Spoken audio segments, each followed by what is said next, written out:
Alright, so I thought I would show you guys how I've been cooking my chicken lately, because if you've seen the previous videos, you know that I usually just throw it on the pan with some 0-calorie spray and cook it that way.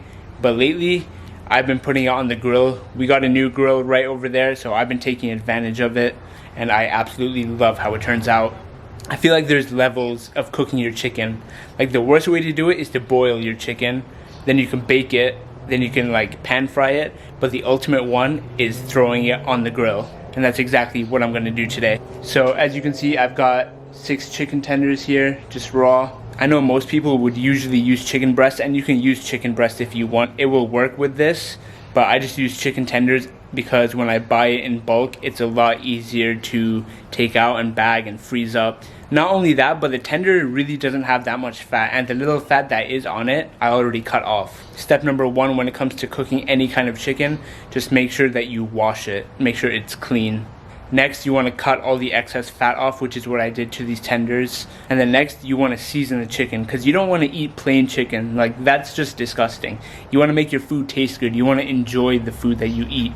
Yeah, we eat to fuel our bodies, but it doesn't hurt to enjoy the foods. Also, I'm sorry if the audio isn't that good. My microphone for my camera died, and I don't have a battery, so I just ordered one. So if the audio on here sucks, I'm completely sorry.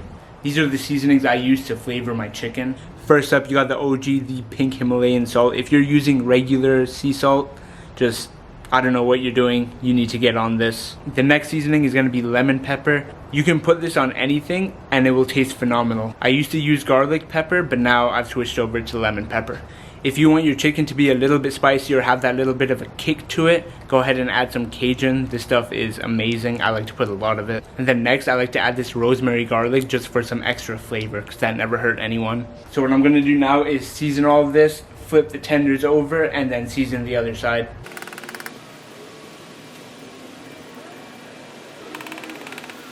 Okay, so now that the chicken's seasoned, the next step is optional. I'm gonna sprinkle a little bit of olive oil on top just to let that mix in with all the seasonings, and for when I put it on the grill to make sure it doesn't stick.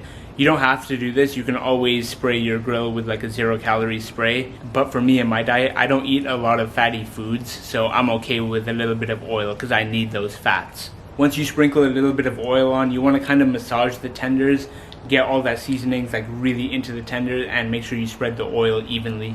Alright, now the chicken's seasoned properly, you can just take a look at it. It looks really, really good. Alright, so what you want to do now is let it marinate for a little while. If you want, you can cook it straight away. I'm probably going to wait like 30 minutes to an hour and let it soak up all those seasonings and all the oil. You can marinate for up to a day if you want. I just don't want to wait that long. I'm going to cook it in about 30 minutes to an hour. If you take the chicken straight out of your fridge and then you marinate it, your chicken's probably still a little bit cold. And you really don't want to cook chicken when it's cold, because then it like kind of gets rubbery when you cook it. So make sure your chicken's at room temperature, which is also another great reason to leave it out a little bit longer and let it marinate. Alright, so I'm going to leave the chicken out here to marinate for a while, and I'll be back when it's ready to cook. Alright, so it's been pretty close to an hour now, and I think the chicken is ready. So step number 1 is you want to heat up your grill. Let it heat up for like 5 minutes. The key is not to make it too hot. So I have this on the lowest setting that there is, because with chicken, you don't want to cook it too fast. You want it to cook properly inside. Because if you eat raw chicken, you're probably not going to have a good time. You can see the chicken's been resting. It's at room temperature right now, and it looks really good. So now just throw the chicken onto the grill. Can you hear that sizzle?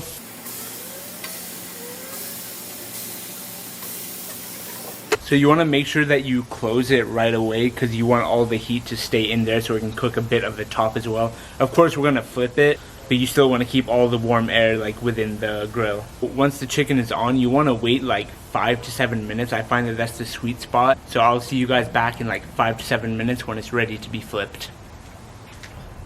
Alright, so it's been about 7 minutes now, so let's check on it. That is perfect timing. You know that you're ready to flip it when the top looks like it's slightly cooked, but it's not dark. So now I'm just going to go ahead and flip it.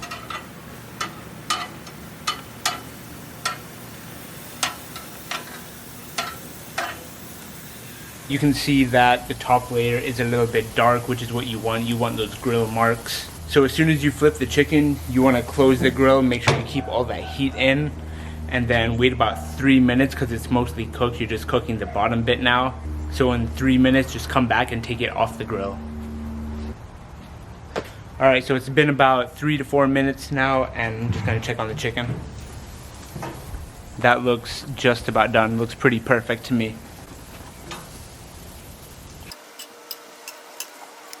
Just don't forget to turn the grill off and the gas because you don't want to leave the gas running. And there you go, that's how you cook chicken perfectly.